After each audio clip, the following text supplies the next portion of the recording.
Hey guys, যদিহে পোনপ্ৰথমবাৰৰ বাবে আমাৰ চেনেলটো চাই আছে, প্লিজ চেনেলটো সাবস্ক্ৰাইব কৰি কাষতে থকা বেল আইকনটো প্ৰেছ কৰি অল কৰি দিবলৈ নাপাহৰিব।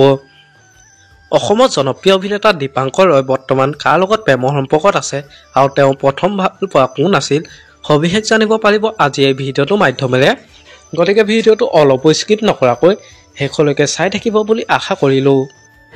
দীপাংকৰৰ প্ৰথম প্ৰেম দীপাংকৰৰ প্ৰথম প্ৰেম হৈছিলে কলকাতাত ইয়েছ কেতিয়া তেতিয়া মই কলেজত পঢ়ি আছো মোৰ গ্ৰেজুৱেশ্যন চলি আছিলে সো তেতিয়া প্ৰেম হৈছিলে সো মোৰ ফাৰ্ষ্ট প্ৰেম ইমান স্পেশাল নাছিলে সবৰে কয় যে সবৰ ফাৰ্ষ্ট প্ৰেম স্পেশাল হয় বাট মোৰ সেকেন্ড প্ৰেম মোৰ কাৰণে খুব স্পেশাল আছিলে সেকেন্ডখন মোৰ খুবেই গুৱাহাটীত হৈছিলে খুবেই স্পেশাল হয় সেইটো 2014 মেবি 2014 তুমি কলকাতাৰ পৰা গুৱাহাটী কেতিয়া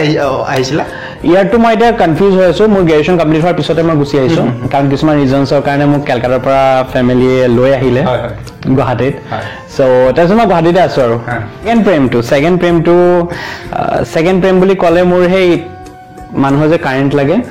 লাগিলে মানুহজনক চাবা হা খুবকে নচুৱাই ন খুবকে কপুৱাই তাৰ পিছত প্ৰাণটো লৈ ফটাককে এৰি দিয়ে সো মোৰ কাৰণে সেকেন্ড প্ৰেমটো হেতু